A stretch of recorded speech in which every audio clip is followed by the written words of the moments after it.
Acaba de sair um novo filme na Netflix, Frankenstein, de 2025, de Guillermo del Toro, inspirado diretamente no romance Frankenstein, ou Prometeu Moderno, de Mary Shelley, publicado em 1818. Muita gente vai assistir como se fosse só mais uma história de terror gótica, mas se a gente olha com olhos de fé, ali está uma espécie de parábola moderna sobre o orgulho, abandono, desejo de ser Deus e, ao mesmo tempo, sobre a nossa sede de sermos amados e recriados por Deus. Del Toro, que cresceu em ambiente muito católico, já disse claramente em entrevistas que a criatura sempre o fascinou, como uma figura quase santa, um sofredor inocente, e que essa história o acompanha desde a infância. Na versão dele, isso fica mais explícito. A criatura aparece em postura de crucificado, na hora em que é trazida à vida. E o tema do perdão e da misericórdia atravessa o filme inteiro. Ou seja, não é só um filme de monstro, é um espelho do nosso drama espiritual. Vamos fazer uma caminhada devagar. Primeiro, a história, depois, a leitura cristã e, por fim, aquele olhar terapêutico católico ligado à cura interior.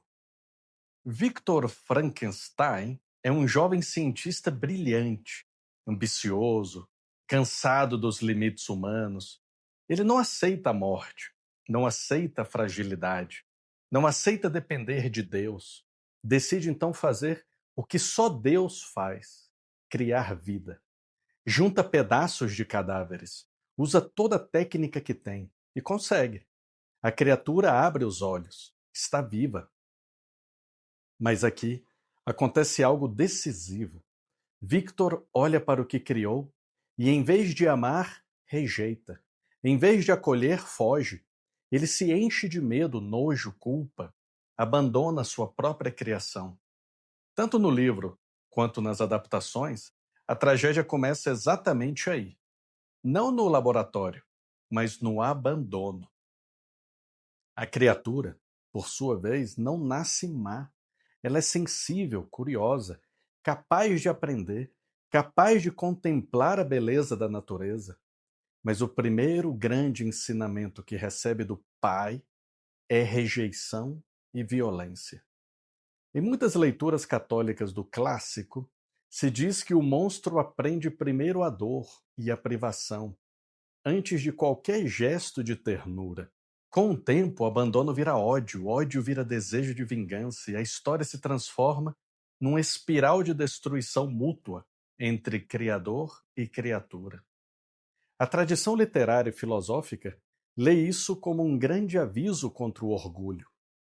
O homem que brinca de Deus e usurpa o lugar do Criador termina destruído por aquilo que produziu. Agora, vamos ler isso com olhos da fé católica. No relato bíblico do pecado original, o homem cai quando deixa morrer no coração a confiança no Criador e quer ser como Deus, sem Deus. O catecismo diz que o primeiro pecado é precisamente esse abuso da liberdade, quando o ser humano desconfia da bondade de Deus e quer decidir sozinho o que é bem e o que é mal.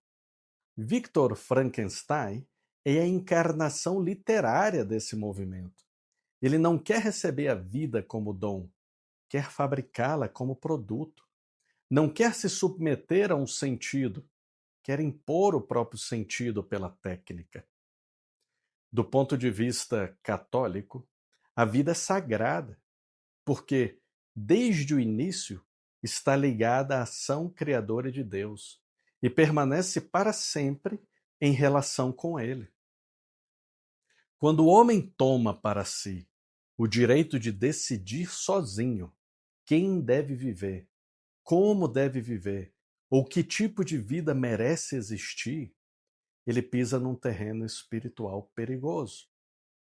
Frankenstein, tanto no livro quanto no filme, mostra o resultado disso em forma de drama. A criatura não pediu para existir, mas agora existe e sofre. O Criador não quer assumir responsabilidade, mas também não consegue fugir da culpa. Interessante notar que o próprio Del Toro, em entrevistas recentes, critica essa mentalidade moderna de gênios da tecnologia, que acham que podem brincar com tudo, inclusive com inteligência artificial, genética, estruturas profundas da vida, sem considerar as consequências humanas e espirituais. A figura de Victor no filme tem algo desse tecnocrata que acha que está fazendo bem, enquanto na prática está usando pessoas, corpos e afetos como material de experimento. Agora vamos dar um passo para dentro. O que isso tem a ver com a nossa vida espiritual e com a terapia vista numa chave católica? Em primeiro lugar, em cada um de nós existe um Victor Frankenstein. É a parte de nós que quer controlar tudo, que odeia limites, que não aceita ser criatura. Quando alguém diz, eu dou conta de tudo sozinho, eu não preciso de ajuda, eu não vou depender de ninguém, nem de Deus. Isso não é apenas força de caráter. Muitas vezes é soberba disfarçada de coragem. É o coração que, em vez de se dobrar diante de Deus e pedir cura, tenta fabricar a própria salvação por técnicas, métodos, produtividade, dinheiro, imagem. Esse criador soberbo aparece em muitos contextos terapêuticos. Quando a pessoa quer controlar absolutamente o comportamento do outro, como se pudesse criar o cônjuge ideal, ou o filho ideal, ou o amigo ideal.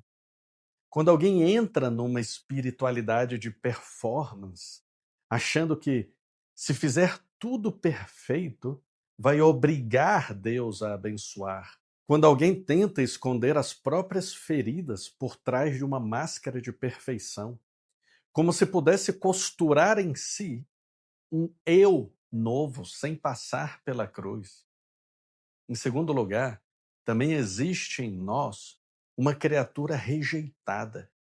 Essa criatura são as nossas partes feridas, nossa história de rejeições, traumas, pecados, culpas, aquilo que fizemos ou nos foi feito e que agora temos vergonha de olhar.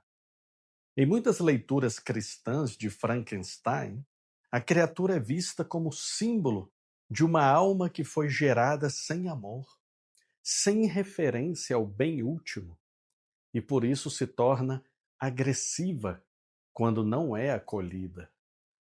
Na prática clínica e pastoral, isso aparece assim.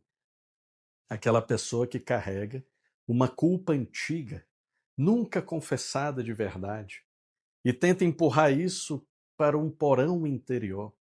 Aquela história de abuso, abandono ou humilhação que nunca foi nomeada, mas dirige a vida por baixo. Aquela imagem de si mesmo que a pessoa despreza, chamando de monstro, lixo, fracasso, e que ela tenta matar dentro de si. O que acontece quando o nosso Victor interior abandona a criatura? Ela não desaparece, ela volta. Volta em forma de sintomas, explosões de raiva, crises de ansiedade, comportamentos autodestrutivos, frieza afetiva. Em termos espirituais, volta também em forma de tentações repetitivas, pecados que se tornam vícios, revolta contra Deus e contra a igreja. Frankenstein é uma parábola sobre isso. Uma parte de nós quer ser Deus, outra parte de nós clama por um pai que ame de verdade. Na obra de Shelley, e em muitas reflexões católicas sobre o tema, sublinha-se exatamente esse ponto. Frankenstein não assume a responsabilidade de ser criador. Ele quer o poder, mas não quer o amor. Quer produzir, mas não quer cuidar. E aqui entra a grande diferença entre o Deus cristão e o Deus com minúscula que o ser humano fabrica. O Deus da fé católica é criador e pai. Ele não apenas dá existência e vai embora. Ele sustenta, cuida, educa, corrige com amor. Envia o Filho para descer até o nível da criatura ferida. A encarnação de Cristo é exatamente o oposto do gesto de Victor Frankenstein. Enquanto Victor sobe na torre, cercado de raios e orgulho, para arrancar a vida da morte, Cristo desce até o fundo da nossa morte, para nos devolver a vida verdadeira. Aliás, é muito curioso perceber como Del Toro aproxima visualmente a criatura de uma figura quase cristológica, com postura de crucificado e um caminho de sofrimento inocente, que pode ser lido em paralelo com o livro de Jó e a parábola do filho pródigo, referências que o próprio diretor mencionou. Ele parece dizer: se o nosso Criador humano falha, precisamos de um Criador maior, capaz de unir justiça e misericórdia. Do ponto de vista terapêutico e católico, a cura interior passa precisamente por substituir o falso Criador pelo verdadeiro. Em vez de deixar que o Victor interior mande na nossa vida, com perfeccionismo, controle e autoacusação, nós vamos aos poucos entregando a nossa história àquele que sabe criar com amor. Isso acontece pela oração, pelos sacramentos, pela confissão bem feita, pela direção espiritual, por um acompanhamento que não é só técnico, mas aberto à graça. E o que fazemos com a criatura? Nós a levamos diante de Deus. Em vez de rejeitar a nossa história, nós a apresentamos. Quantas vezes uma experiência de confissão profunda é justamente isso? A pessoa chega com medo, achando que Deus vai olhar para ela como Victor olhou para o monstro, com horror, e descobre, na verdade, um pai que a abraça como o pai da parábola abraça o filho pródigo. Esse contraste é chave. O Criador humano foge da criatura. O Criador divino corre ao encontro da criatura ferida. Também é interessante notar que muitos autores cristãos veem em Frankenstein um aviso para a nossa época tecnológica. Quando a ciência se separa da ética e de uma visão cristã da pessoa, ela passa a tratar o corpo, a mente e até a alma como material de laboratório. No campo da saúde mental, isso pode se traduzir em abordagens que reduzem o ser humano à química cerebral, técnica comportamental ou autoajuda motivacional. A visão católica insiste que há uma dimensão espiritual, relacional e moral irredutível. A pessoa não é um experimento, a pessoa é um filho amado. Frankenstein, então, nos provoca em 3 níveis. Primeiro, no nível da fé. Eu quero ser criador ou criatura? Quero controlar tudo ou confiar na providência? Quero brincar de Deus com a minha vida, com a minha sexualidade, com o meu corpo, com a vida dos outros? Ou quero receber tudo isso como dom e responsabilidade diante de Deus? Em segundo lugar, no nível da cura interior. Quais são as partes de mim que eu chamo de monstro, que eu escondo, que eu não quero olhar? Elas precisam ser apagadas ou precisam ser trazidas à luz, acolhidas e transformadas em Cristo? Talvez a criatura que você mais rejeita dentro de si seja justamente o lugar onde Deus quer mostrar a força da graça. E terceiro, no nível da missão. Será que, como pais, educadores, líderes, terapeutas, nós não corremos o risco de repetir Frankenstein quando produzimos pessoas para se encaixar num padrão em vez de amar quem está à nossa frente? Quando uma criança, um jovem, um fiel erra, a primeira coisa que ele aprende de nós é acolhimento ou punição severa? Luz ou violência? As reflexões católicas sobre o monstro lembram que a primeira catequese que ele recebeu foi a da dor, e isso deformou por dentro. Nós queremos reproduzir esse erro ou queremos ser ícones de um Deus que corrige, sim, mas que corrige abraçando? No fundo, o filme de Del Toro e o romance de Mary Shelley colocam a mesma pergunta que a fé cristã coloca para o nosso coração. Você quer ser um pequeno Deus que fabrica coisas e abandona o que não é perfeito? Ou quer ser filho que aceita ser recriado pelo verdadeiro Deus? Você vai continuar costurando máscaras para parecer forte? Ou vai deixar que o Espírito Santo costure de novo o seu coração por dentro? Se você for assistir ao filme, vá com essa chave de leitura. Veja o cientista orgulhoso e pergunte: onde eu ajo assim? Veja a criatura abandonada e pergunte: onde em mim existe algo que pede amor e eu só dou desprezo? E acima de tudo, lembre-se, o nosso Criador não foge da criatura.